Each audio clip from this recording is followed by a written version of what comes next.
Welcome, today I am with Redmi Buds 3 Pro and I want to show you how you can perform hard reset of this device. So as you can see, I'm currently connected with my Android smartphone, and to perform the hard reset you have to close the case, click and hold this button for at least 10 seconds. So let's make it right now. Click and hold, keep holding,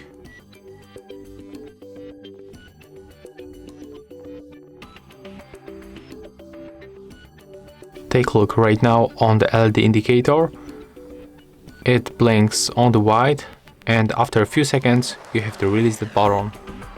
And take a look right now when I try to open the case and connect them, I will get the pairing request. So right now they are disconnected from my phone and all settings were restored to the default.